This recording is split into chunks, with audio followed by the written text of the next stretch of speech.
नमस्कार, मी श्वेता. तुम्ही पाहताय न्यूज 18 लोकमत. मुद्दा महाराष्ट्राचा मध्ये तुमचं स्वागत. सुरुवातीला महत्त्वाची बातमी ती म्हणजे पंतप्रधान नरेंद्र मोदी नेहमीप्रमाणे आज देखील मन की बात मधून देशवासियांशी संवाद साधणार आहेत. थोड्याच वेळात म्हणजे 11 वाजता सुरुवात होईल. मात्र यावेळी मन की बात मध्ये कोणत्या विषयांवर पंतप्रधान बोलतील याची उत्सुकता आहेच. मात्र अंदाज आहे की मन की बातच्या माध्यमातून लसीकरणासंदर्भात या कोरोनाच्या पार्श्वभूमीवर पंतप्रधान काही बोलतात का? आधीच संपूर्ण देशामध्ये लसीकरण मोठ्या प्रमाणात सुरू असून लवकरात लवकर पूर्ण करण्याचे निर्देश पंतप्रधानांनी दिलेच आहेत. मात्र आता आजच्या या मन की बात कार्यक्रमामधून पंतप्रधान मोदी कोणत्या विषयाला हात घालतात हे पाहावं लागणार आहे. थोड्याच वेळात या संवादाला सुरुवात होईल. नेहमीप्रमाणे पंतप्रधान नरेंद्र मोदी रविवारी ज्या पद्धतीनं मन की बातच्या माध्यमातून देशवासियांशी संवाद साधतात तसं आज देखील रविवारी 11 वाजता म्हणजे अगदी काही क्षणात पंतप्रधान बोलायला सुरुवात करतील. आणि आज कोणत्या मुद्द्यावर ते देशवासियांना संबोधित करणार आहेत हे आपल्याला कळेलच. मात्र अंदाज असा आहे की कोरोनाची पार्श्वभूमी आणि एकूणच लसीकरण मोहीम या संदर्भात काही बोलतात का याकडे लक्ष आहेच. संपूर्ण देशभरातलं लसीकरण लवकरात लवकर पूर्ण करण्याचे निर्देश त्यांनी दिलेलेच आहेत. पंतप्रधानांचा नेहमीप्रमाणे आज देखील देशवासियांशी संवाद. मात्र आजच्या मन की बात मधून कोणत्या मुद्द्यावरती मोदी मार्गदर्शन करतात किंवा संबोधित करतात हे आपल्याला काही वेळात कळेलच. मात्र थोड्याच वेळात मन की बातला सुरुवात होईल. याआधी सुद्धा कोरोनाच्या पार्श्वभूमीवर वेगवेगळ्या विषयांवर पंतप्रधान बोललेले आहेत आणि आज मात्र या संबोधनाचा विषय नेमका काय असेल याची उत्सुकता आहे. मात्र सगळेच सज्ज आहेत या मन की बात कार्यक्रमासाठी आणि थोड्याच वेळात पंतप्रधान बोलायला सुरुवात करतील. देशातल्या एखाद्या ज्वलंत विषयावरती. नमस्कार. अक्सर मन की बात में आपके प्रश्नों की बौछार रहती है. इस बार मैंने सोचा कि कुछ अलग किया जाए. मैं आपसे प्रश्न करूं तो ध्यान से सुनिए मेरे सवाल. ओलंपिक में इंडिविजुअल गोल्ड जीतने वाला पहला भारतीय कौन था? ओलंपिक के कौन से खेल में भारत ने अब तक सबसे ज्यादा मेडल जीते हैं? ओलंपिक में किस खिलाड़ी ने पदक जीते हैं? साथियों, जवाब भेजे न भेजे पर माय गॉव में ओलंपिक्स पर जो क्विज है उसमें प्रश्नों के उत्तर देंगे तो कई सारे इनाम जीतेंगे. ऐसे बहुत सारे प्रश्न माय गॉव के रोड टू टोक्यो क्विज में है. आप रोड टू टोक्यो क्विज में भाग लें. भारत ने पहले कैसा परफॉर्म किया है, हमारी टोक्यो ओलंपिक्स के लिए अब क्या तैयारी है, ये सब खुद जाने और दूसरों को भी बताएं. मैं आप सबसे आग्रह करना चाहता हूं कि आप इस क्विज कंपटीशन में जरूर हिस्सा लीजिए. साथियों, जब बात टोक्यो ओलंपिक्स की हो रही हो तो भला मिल्खा सिंह जी जैसे लीजेंडरी एथलीट को कौन भूल सकता है. कुछ दिन पहले ही कोरोना ने उन्हें हमसे छीन लिया. जब वे अस्पताल में थे तो मुझे उनसे बात करने का अवसर मिला था. बात करते हुए मैंने उनसे आग्रह किया था. मैंने कहा था कि आपने तो 1960 ओलंपिक्स में भारत का प्रतिनिधित्व किया.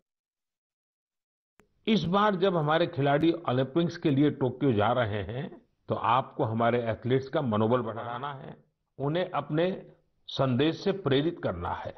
वो खेल को लेकर इतना समर्पित और भावुक थे कि बीमारी में भी उन्होंने तुरंत ही इसके लिए हामी भर दी. लेकिन दुर्भाग्य से नियति को कुछ और मंजूर था. मुझे आज भी याद है 2014 में वो सूरत आए थे. हम लोगों ने एक नाइट मैराथन का उद्घाटन किया था. उस समय उनसे जो गपशप हुई, खेलों के बारे में जो बात हुई, उससे मुझे भी बहुत प्रेरणा मिली थी. हम सब जानते हैं कि मिल्खा सिंह जी का पूरा परिवार स्पोर्ट्स को समर्पित रहा है, भारत का गौरव बढ़ाता रहा है. साथियों, जब टैलेंट, डेडिकेशन, डिटर्मिनेशन और स्पोर्ट्समैन स्पिरिट एक साथ मिलते हैं तब जाकर कोई चैंपियन बनता है. हमारे देश में तो अधिकांश खिलाड़ी छोटे छोटे शहरों, कस्बों गांवों से निकल करके आते हैं। टोक्यो जा रहे ओलंपिक दल में भी कई ऐसे खिलाड़ी शामिल हैं जिनका जीवन बहुत प्रेरित करता है। हमारे प्रवीण जाधव जी के बारे में आप सुनेंगे तो आपको भी लगेगा कि कितने कठिन संघर्षों से गुजरते हुए प्रवीण जी यहाँ पहुंचे हैं। प्रवीण जाधव जी महाराष्ट्र के सातारा जिले के एक गांव के रहने वाले हैं। वो आर्चरी के बेहतरीन खिलाड़ी हैं। उनके माता पिता मजदूरी कर परिवार चलाते हैं और अब उनका बेटा अपना पहला ओलंपिक्स खेलने टोक्यो जा रहा है। ये सिर्फ उनके माता पिता ही नहीं, हम सभी के लिए कितने गौरव की बात है। ऐसे ही एक और खिलाड़ी हैं हमारी नेहा गोयल जी। नेहा टोक्यो जा रही महिला हॉकी टीम की सदस्य हैं। उनकी माँ और बहनें साइकिल की फैक्ट्री में काम करके परिवार का खर्च जुटाती हैं। नेहा की तरह ही दीपिका कुमारी जी के जीवन का सफर भी उतार चढ़ाव भरा रहा है। दीपिका के पिता ऑटो रिक्शा चलाते हैं और उनकी माँ नर्स हैं। और अब देखिए, दीपिका अब टोक्यो ओलंपिक्स में भारत की तरफ से एकमात्र महिला तीरंदाज है। कभी विश्व की नंबर 1 तीरंदाज रही दीपिका के साथ हम सबकी शुभकामना है। साथियों, जीवन में हम जहां भी पहुंचते हैं, जितनी भी ऊंचाई प्राप्त करते हैं, जमीन से ये जुड़ाव हमेशा हमें अपनी जड़ों से बांधे रखता है। संघर्ष के दिनों के बाद मिली सफलता का आनंद भी कुछ और ही होता है। टोक्यो जा रहे हमारे खिलाड़ियों ने बचपन में साधनों संसाधनों की हर कमी का सामना किया, लेकिन वो डटे रहे, जुटे रहे। उत्तर प्रदेश के मुजफ्फरनगर की प्रियंका गोस्वामी जी का जीवन भी बहुत सीख देता है। प्रियंका के पिता बस कंडक्टर है। बचपन में प्रियंका को वो बैग बहुत पसंद था जो मेडल पाने वाली खिलाड़ियों को मिलता है। इसी आकर्षण में उन्होंने पहली बार रेस वॉकिंग प्रतियोगिता में हिस्सा लिया था। अब आज वो इसकी बड़ी चैंपियन है। जैवलिन थ्रो में भाग लेने वाले शिवपाल सिंह जी बनारस के रहने वाले हैं। शिवपाल जी का तो पूरा परिवार ही इस खेल से जुड़ा हुआ है। इनके पिता, चाचा और भाई सभी भाला फेंकने में एक्सपर्ट हैं। परिवार की यही परंपरा उनके लिए टोक्यो ओलंपिक्स में काम आने वाली है। टोक्यो ओलंपिक के लिए जा रहे हैं चिराग शेट्टी और उनके पार्टनर सात्विक साईराज का हौसला भी प्रेरित करने वाला है। हाल ही में चिराग के नाना जी का कोरोना से निधन हो गया था। सात्विक भी खुद पिछले साल कोरोना पॉजिटिव हो गए थे, लेकिन इन मुश्किलों के बाद भी ये दोनों मेंस डबल शटल कंपटीशन में अपना सर्वश्रेष्ठ देने की तैयारी में जुटे हैं। एक और खिलाड़ी से मैं आपका परिचय कराना चाहूंगा। ये है हरियाणा के भिवानी के मनीष कौशिक जी। मनीष जी खेती किसानी वाले परिवार से आते हैं। बचपन में खेतों में काम करते करते मनीष को बॉक्सिंग का शौक हो गया था। आज ये शौक उन्हें टोक्यो ले जा रहा है। एक और खिलाड़ी हैं सीए भवानी देवी जी। नाम भवानी है और ये तलवारबाजी में एक्सपर्ट है। चेन्नई के रहने वाली भवानी पहली भारतीय फेंसर है जिन्होंने ओलंपिक में क्वालिफाई किया है। मैं कहीं पढ़ रहा था कि भवानी जी की ट्रेनिंग जारी रहे, इसके लिए उनकी मां ने अपने गहने तक गिरवी रख दिए थे। साथियों, ऐसे तो अनगिनत नाम है, लेकिन मन की बात में मैं आज कुछ ही नामों का जिक्र कर पाया हूं। टोक्यो जा रहे हर खिलाड़ी का अपना संघर्ष रहा है, बरसों की मेहनत रही है। वो सिर्फ अपने लिए ही नहीं जा रहे, बल्कि देश के लिए जा रहे हैं। इन खिलाड़ियों को भारत का गौरव भी बढ़ाना है और लोगों का दिल भी जीतना है। और इसलिए मेरे देशवासियों, में आपको भी एक सलाह देना चाहता हूं। हमें जाने अनजाने में भी हमारे इन खिलाड़ियों पर दबाव नहीं बनाना है, बल्कि खुले मन से इनका साथ देना है। हर खिलाड़ी का उत्साह बढ़ाना है। सोशल मीडिया पर आप हैशटैग चीयर फॉर इंडिया के साथ अपने इन खिलाड़ियों को शुभकामनाएं दे सकते हैं। आप कुछ और भी इनोवेटिव करना चाहें तो वो भी जरूर करें। अगर आपको कोई ऐसा आइडिया आता है जो हमारे खिलाड़ियों के लिए देश को मिलकर करना चाहिए तो वो आप मुझे जरूर भेजिएगा। हम सब मिलकर टोक्यो जाने वाले अपने खिलाड़ियों को सपोर्ट करेंगे। Cheer for India, cheer for India, cheer for India. मेरे प्यारे देशवासियों, कोरोना के खिलाफ हम देशवासियों की लड़ाई जारी है, लेकिन इस लड़ाई में हम सब साथ मिलकर कई असाधारण मुकाम भी हासिल कर रहे हैं। अभी कुछ दिन पहले ही हमारे देश ने एक अभूतपूर्व काम किया है। 21 जून को वैक्सीन अभियान के अगले चरण की शुरुआत हुई और उसी दिन देश ने 86 लाख से ज्यादा लोगों को मुफ्त वैक्सीन लगाने का रिकॉर्ड भी बना दिया। और वो भी एक दिन में। इतनी बड़ी संख्या में भारत सरकार की तरफ से मुफ्त वैक्सीनेशन, और वो भी एक दिन में, स्वाभाविक है इसकी चर्चा भी खूब हुई है। साथियों, एक साल पहले सबके सामने सवाल था कि वैक्सीन कब आएगी। आज हम एक दिन में लाखों लोगों को मेड इन इंडिया वैक्सीन मुफ्त में लगा रहे हैं और यही तो नए भारत की ताकत है। साथियों, वैक्सीन की सेफ्टी देश के हर नागरिक को मिले, हमें लगातार प्रयास करते रहना है। कई जगहों पर वैक्सीन हेजिटेंसी को खत्म करने के लिए कई संगठन, सिविल सोसाइटी के लोग आगे आए हैं और सब मिलकर के बहुत अच्छा काम कर रहे हैं। चलिए हम भी आज एक गांव में चलते हैं और उन्हीं लोगों से बात करते हैं वैक्सीन के बारे में। मध्य प्रदेश के बैतूल जिले के डुलारिया गांव चलते हैं। हेलो। नमस्कार। नमस्ते जी। मेरा नाम राजेश हिरावे, ग्राम पंचायत डुलारिया, भीमपुर ब्लॉक।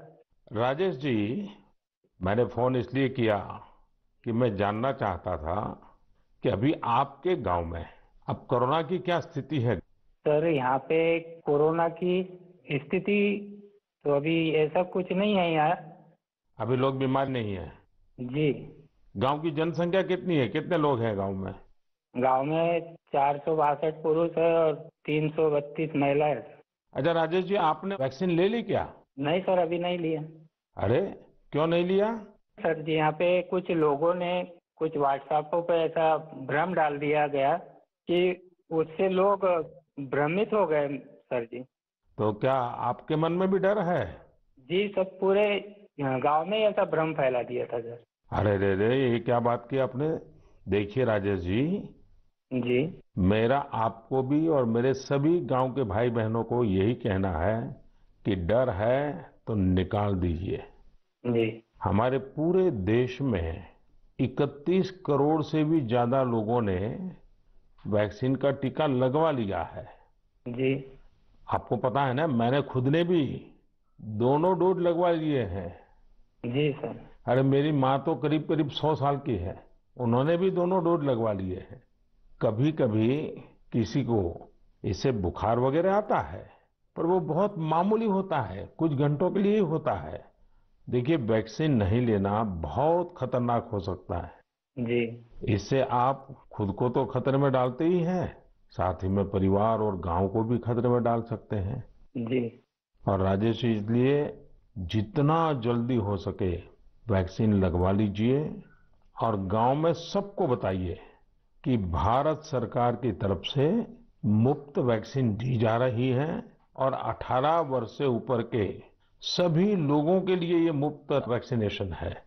जी, जी। तो ये आप भी गांव में लोगों को बताइए, और गांव में ये डर का तो माहौल का कोई कारण ही नहीं है। कारण यही सर, कुछ लोगों ने ऐसी गलत अफवाह फैला दी जिससे लोग बहुत ही भयभीत हो गए। उसका उदाहरण देते, जैसा उस वैक्सीन को लगाने से बुखार आना, बुखार से और बीमारी फैल जाना, मतलब आदमी की मौत हो जाना, यहाँ तक के वो अफवाह फैला। हो। देखिए, आज तो इतने रेडियो, इतने टीवी, इतनी सारी खबरें मिलती हैं और इसलिए लोगों को समझाना बहुत सरल हो जाता है। और देखिए, मैं आपको बताऊं, भारत के अनेक गांव ऐसे हैं जहां सभी लोग वैक्सीन लगवा चुके हैं, यानी गांव के 100% लोग। जैसे मैं आपको एक उदाहरण देता हूं। जी कश्मीर में बांदीपुरा जिला है। इस बांदीपुरा जिले में एक व्यवन गांव के लोगों ने मिलकर 100% 100% वैक्सीन का लक्ष्य बनाया और उसे पूरा भी कर दिया। आज कश्मीर के इस गांव के 18 साल से ऊपर के सभी लोग टीका लगवा चुके हैं। नागालैंड के भी 3 गांवों के बारे में मुझे पता चला कि वहां भी सभी लोगों ने 100% 100% टीका लगवा लिया है। जी जी राजेश जी, आपको भी अपने गांव, अपने आसपास के गांव में ये बात पहुंचानी चाहिए। और आप भी जैसे कहते हैं, ये भ्रम है, बस ये भ्रम ही है। जी जी तो भ्रम का जवाब यही है कि आपको खुद को टीका लगा करके समझाना पड़ेगा सबको। करेंगे ना आप? जी सर। पक्का करेंगे? जी सर। आपसे बात करने से मुझे ऐसा लगा कि मैं खुद भी टीका लगाऊंगा और लोगों को इसके बारे में आगे बढ़ाऊंगा। अच्छा, गांव में और भी कोई है जिनसे मैं बात कर सकता हूँ? जी है सर। कौन बात करेगा? हेलो सर, नमस्कार। नमस्ते जी, कौन बोल रहे हैं? मेरा नाम है किशोरीलाल धुर्वे। तो किशोरीलाल जी, अभी राजेश जी से बात हो रही थी जी सर। और वो तो बड़े दुखी होकर के भी बता रहे थे कि वैक्सीन को लेकर लोग अलग अलग बातें करते हैं। जी। आपने भी ऐसा सुना है क्या? हाँ, सुना तो हूँ सर। वैसा क्या सुना है? क्योंकि ये है सर, ये पास में महाराष्ट्र है, तो उधर से कुछ रिश्तेदारी से जुड़े लोग मतलब कुछ अफवाह फैलाते कि वैक्सीन लेने से लोग मर रहे हैं, कोई बीमार हो रहे हैं। इस तरह लोगों के पास ज्यादा भ्रम है सर, इसलिए नहीं ले रहे। नहीं, कहते क्या है, अब कोरोना चला गया ऐसा कहते हैं? जी। कोरोना से कुछ नहीं होता ऐसा कहते हैं? नहीं, कोरोना चला गया नहीं बोलते सर, कोरोना तो है बोलते, लेकिन वैक्सीन जो लेते हैं उससे मतलब बीमारी हो रहे और मर रहे, ये स्थिति बताते सर वो। अच्छा, वैक्सीन के कारण मर रहे हैं? अपना क्षेत्र आदिवासी क्षेत्र है सर, ऐसे भी लोग इसमें जल्दी डरते हैं, जो भ्रम फैला देते, इस कारण से मतलब लोग नहीं ले रहे सर वैक्सीन। देखिए किशोरलाल जी, हाँ सर। ये अफवाहें फैलाने वाले लोग तो अफवाहें फैलाते रहेंगे। जी। हमें तो जिंदगी बचानी है, अपने गांव वालों को बचाना है, अपने देशवासियों को बचाना है। और ये अगर कोई कहता है कि कोरोना चला गया, तो ये भ्रम में मत रहिए। जी। ये बीमारी ऐसी है, ये बहुरूपी वाली है। जी सर। वो रूप बदलती है, नए नए रंग रूप करके पहुंच जाती है। जी। और उसमें बचने के लिए हमारे पास 2 रास्ते हैं। एक तो कोरोना के लिए जो प्रोटोकॉल बना है, मास्क पहनना, साबुन से बार बार हाथ धोना, दूरी बनाए रखना। और दूसरा रास्ता है इसके साथ साथ वैक्सीन का टीका लगवाना, वो भी एक अच्छा सुरक्षा कवच है, तो उसकी चिंता करिए। जी। अच्छा किशोरलाल जी, ये बताइए, जी सर। जब लोग आपसे बातें करते तो आप कैसे समझाते हैं लोगों को? आप समझाने का काम करते हैं कि आप भी अफवाह में आ जाते हैं? अरे समझाए क्या, वो लोग ज्यादा हो जाते सर, तो हम भी भयभीत में आ जाते ना सर। देखिए किशोरलाल जी, मेरी आपसे बात हुई है, आज आप मेरे साथी हैं। जी सर। आपको डरना नहीं है और लोगों के डर को भी निकालना है। निकालोगे? जी, निकालेंगे सर, लोगों के डर को भी निकालेंगे सर, मैं स्वयं भी खुद लगाऊंगा। देखिए, अफवाहों पर बिल्कुल ध्यान न दें। जी। आप जानते हैं हमारे वैज्ञानिकों ने कितनी मेहनत करके वैक्सीन बनाई है। जी सर। साल भर रात दिन इतने बड़े बड़े वैज्ञानिकों ने काम किया है। और इसलिए हमें विज्ञान पे भरोसा करना चाहिए, वैज्ञानिकों पर भरोसा करना चाहिए। और ये झूठ फैलाने वाले लोगों को बार बार समझाना चाहिए कि देखिए भाई, ऐसा नहीं होता है, इतने लोगों ने वैक्सीन ले लिया है, कुछ नहीं होता है। जी। और अफवाहों से बहुत बच करके रहना चाहिए, गांव को भी बचाना चाहिए। जी। और राजेश जी, किशोरलाल जी, आप जैसे साथियों को तो मैं कहूंगा कि आप अपने ही गांव में नहीं और गांवों में भी इन अफवाहों को रोकने का काम कीजिए और लोगों को बताइए मेरे से बात हुई है। जी सर। बता दीजिए, मेरा नाम बता दीजिए। बताएंगे सर, और समझाएंगे लोगों को, और स्वयं भी लेंगे। देखिए, आपके पूरे गांव को मेरी तरफ से शुभकामनाएं दीजिए। जी सर। और सभी से कहिए कि जब भी अपना नंबर आए, जी। वैक्सीन जरूर लगवाएं। ठीक है सर। मैं चाहूंगा कि गांव की महिलाओं को, हमारी माताओं बहनों को जी सर। इस काम में ज्यादा से ज्यादा जोड़िए और सक्रियता के साथ उनको साथ रखिए। जी। कभी कभी माताएं बहनें बात कहती है ना, लोग जल्दी मान जाते हैं। जी। आपके गांव में जब टीकाकरण पूरा हो जाए तो मुझे बताएंगे आप? हाँ बताएं। पक्का बताएंगे? जी। देखिए, मैं इंतजार करूंगा आपकी चिट्ठी का। जी सर। चलिए राजेश जी, किशोर जी, बहुत बहुत धन्यवाद, आपसे बात करने का मौका मिला। धन्यवाद सर, आपने हम बात किया है, बहुत बहुत धन्यवाद आपको भी। साथियों, कभी न कभी ये विश्व के लिए केस स्टडी का विषय बनेगा कि भारत के गांव के लोगों ने, हमारे वनवासी आदिवासी भाई बहनों ने इस कोरोना काल में किस तरह अपने सामर्थ्य और सूझबूझ का परिचय दिया। गांव के लोगों ने क्वारंटाइन सेंटर बनाए, स्थानीय जरूरतों को देखते हुए कोविड प्रोटोकॉल बनाए। गांव के लोगों ने किसी को भूखा नहीं सोने दिया, खेती का काम भी रुकने नहीं दिया। नजदीक के शहरों में दूध, सब्जियां, ये सब हर रोज पहुंचता रहे, ये भी गांव ने सुनिश्चित किया। यानी खुद को संभाला, औरों को भी संभाला। ऐसे ही हमें वैक्सीनेशन अभियान में भी करते रहना है। हमें जागरूक रहना भी है और जागरूक करना भी है। गांव में हर एक व्यक्ति को वैक्सीन लग जाए, ये हर गांव का लक्ष्य होना चाहिए। याद रखिए, और मैं तो आपको खास रूप से कहना चाहता हूं, आप एक सवाल अपने मन में पूछिए। हर कोई सफल होना चाहता है, लेकिन निर्णायक सफलता का मंत्र क्या है?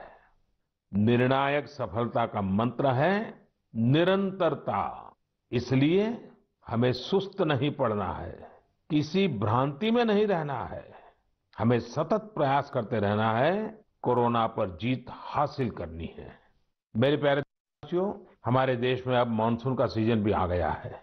बादल जब बरसते हैं तो केवल हमारे लिए नहीं बरसते, बल्कि बादल आने वाली पीढ़ियों के लिए भी बरसते हैं।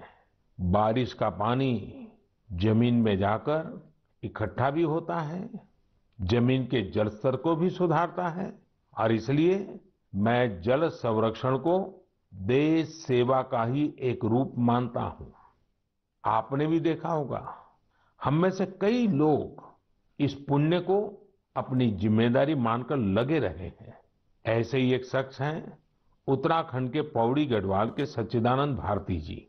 भारती जी एक शिक्षक हैं और उन्होंने अपने कार्यों से भी लोगों को बहुत अच्छी शिक्षा दी है। आज उनकी मेहनत से ही पौड़ी गढ़वाल के उफरैंखाल क्षेत्र में पानी का बड़ा संकट समाप्त हो गया। जहां लोग पानी के लिए तरसते थे, वहां आज साल भर जल की आपूर्ति हो रही है।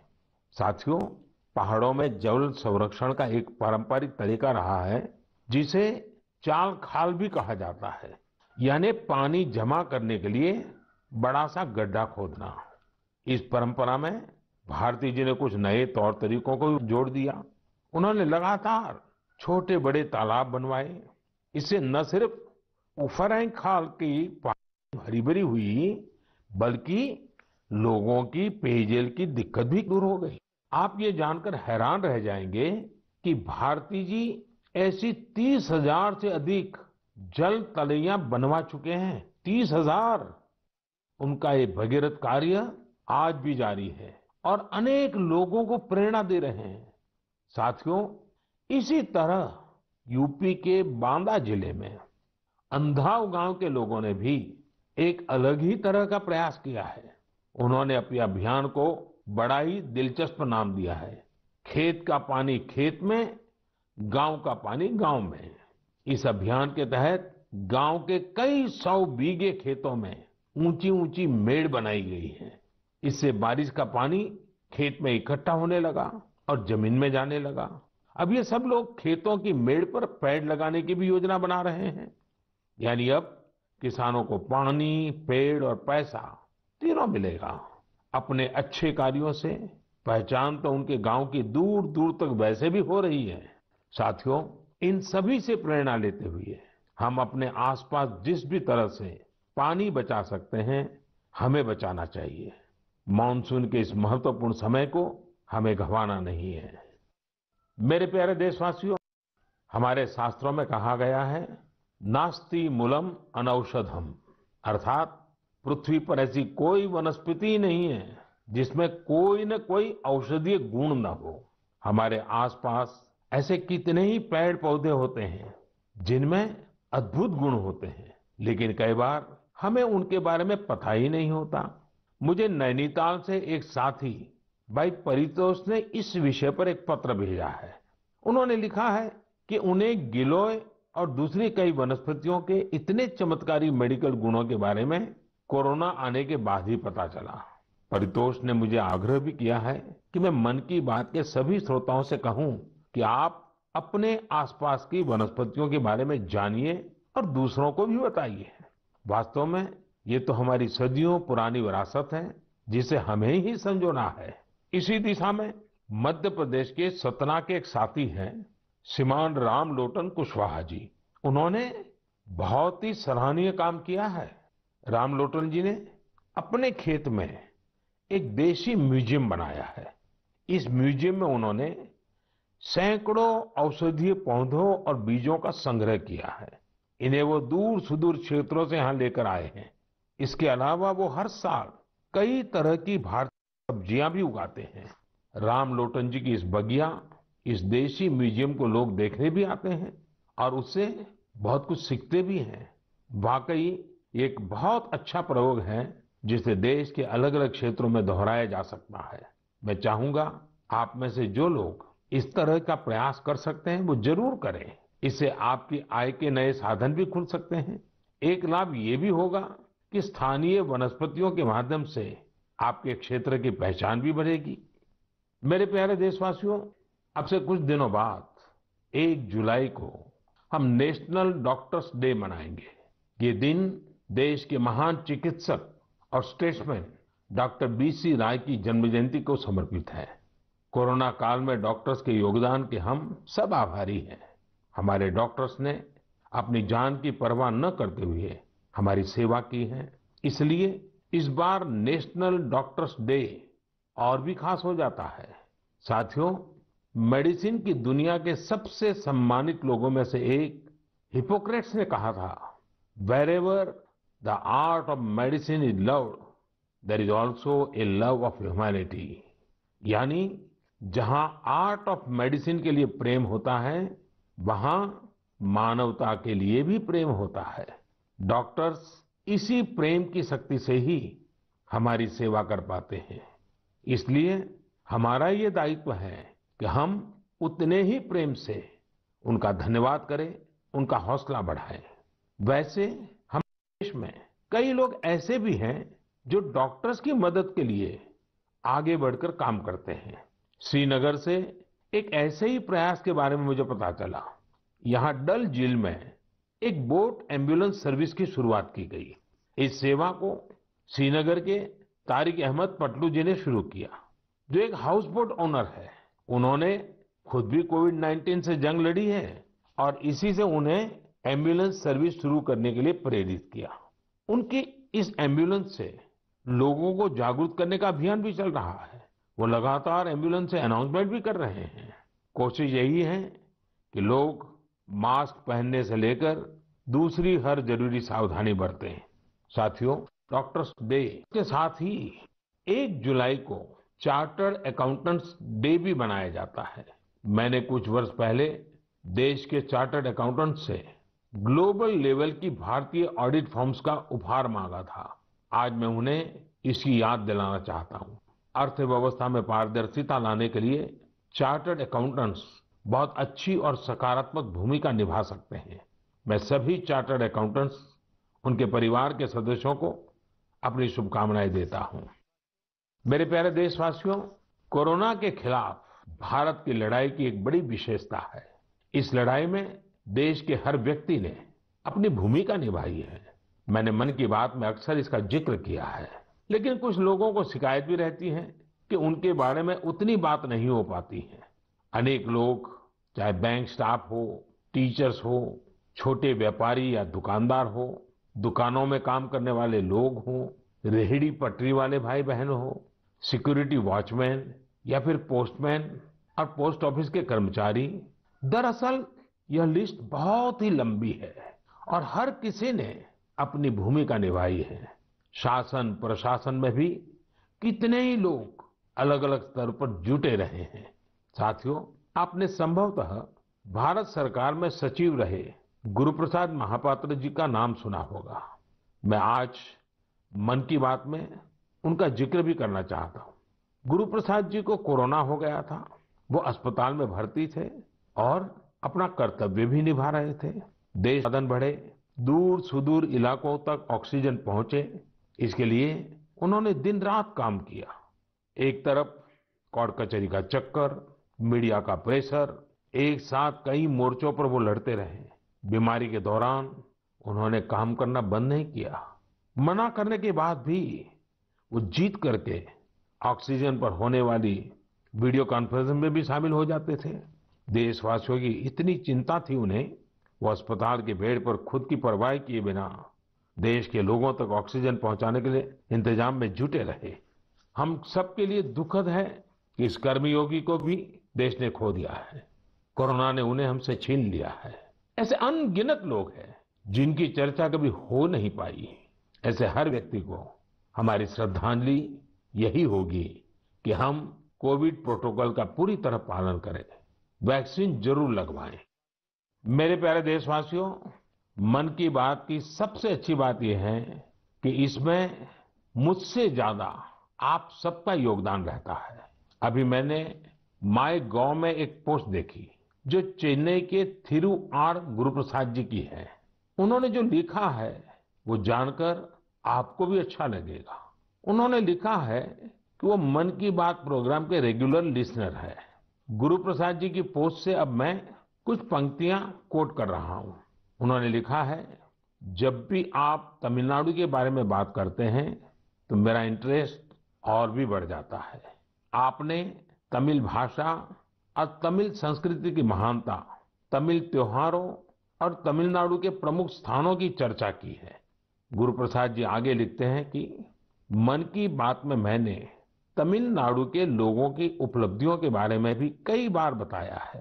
थिरुकुरल के प्रति आपके प्यार और थिरुवल्लुवर जी के प्रति आपके आदर का तो कहना ही क्या। इसलिए मैंने मन की बात में आपने जो कुछ भी तमिलनाडु के बारे में बोला है उन सबको संकलित कर एक ई बुक तैयार की है। क्या आप इस ई बुक को लेकर कुछ बोलेंगे और इसे नमो ऐप पर भी रिलीज करेंगे? धन्यवाद। ये मैं गुरुप्रसाद जी का पत्र आपके सामने पढ़ रहा था। गुरुप्रसाद जी, आपकी ये पोस्ट पढ़कर बहुत आनंद आया। अब आप अपनी ई बुक में एक और पेज जोड़ दीजिए। नान तमिल कला चाराक्तिन पेरिये अभिमानी, नान उलगतलय पलमयान तमिल मोलियन पेरिये अभिमानी। उच्चारण का दोष अवश्य होगा, लेकिन मेरा प्रयास और मेरा प्रेम कभी भी कम नहीं होगा। जो तमिल भाषी नहीं है उन्हें मैं बताना चाहता हूँ, गुरुप्रसाद जी को मैंने कहा है, मैं तमिल संस्कृति का बहुत बड़ा प्रशंसक हूँ। मैं दुनिया की सबसे पुरानी भाषा तमिल का बड़ा प्रशंसक हूँ। साथियों, हर हिंदुस्तानी को विश्व की सबसे पुरातन भाषा हमारे देश की है, इसका गुणगान करना ही चाहिए, उस पर गर्व महसूस करना चाहिए। मैं भी तमिल को लेकर बहुत गर्व करता हूँ। गुरुप्रसाद जी, आपका ये प्रयास मेरे लिए एक नई दृष्टि देने वाला है, क्योंकि मैं मन की बात करता हूँ तो सहज सरल तरीके से अपनी बात रखता हूँ। मुझे नहीं मालूम था कि इसका ये भी एक एलिमेंट था। आपने जब पुरानी सारी बातों को इकट्ठा किया तो मैंने भी उसे एक बार नहीं बल्कि 2 बार पढ़ा। गुरुप्रसाद जी, आपकी इस बुक को मैं नमो ऐप पर जरूर अपलोड करवाऊंगा। भविष्य के प्रयासों के लिए आपको बहुत बहुत शुभकामनाएं। मेरे प्यारे देशवासियों, आज हमने कोरोना की कठिनाइयां और सावधानियों पर बात की। देश और देशवासियों की कई उपलब्धियों पर भी चर्चा की। अब एक और बड़ा अवसर भी हमारे सामने है। 15 अगस्त भी आने वाला है। आजादी के 75 वर्ष का अमृत महोत्सव हमारे लिए बहुत बड़ी प्रेरणा है। हम देश के लिए जीना सीखें। आजादी की जंग देश के लिए मरने वालों की कथा है। आजादी के बाद के इस समय को हमें देश के लिए जीने वालों की कथा बनाना है। हमारा मंत्र होना चाहिए, इंडिया फर्स्ट। हमारे हर फैसले, हर निर्णय का आधार होना चाहिए इंडिया फर्स्ट। साथियों, अमृत महोत्सव में देश ने कई सामूहिक लक्ष्य भी तय किए हैं। जैसे हमें अपने स्वाधीनता सेनानियों को याद करते हुए उनसे जुड़े इतिहास को पुनर्जीवित करना है। आपको याद होगा कि मन की बात में मैंने युवाओं से स्वाधीनता संग्राम पर इतिहास लेखन करके शोध करने इसकी अपील की थी। मकसद ये था कि युवा प्रतिभाएं आगे आए, युवा सोच, युवा विचार सामने आए, युवा कलम नई ऊर्जा के साथ लेखन करे।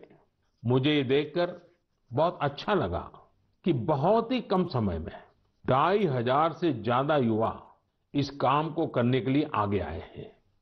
साथियों, दिलचस्प बात यह है, 19वीं 20वीं शताब्दी के जंग की बात तो आमतौर पर होती रहती है, लेकिन खुशी इस बात की है कि 21वीं सदी में जो युवा पैदा हुए हैं, 21वीं सदी में जिनका जन्म हुआ है, ऐसे मेरे नौजवान साथियों ने 19वीं और 20वीं शताब्दी की आजादी की जंग को लोगों के सामने रखने का मोर्चा संभाला है।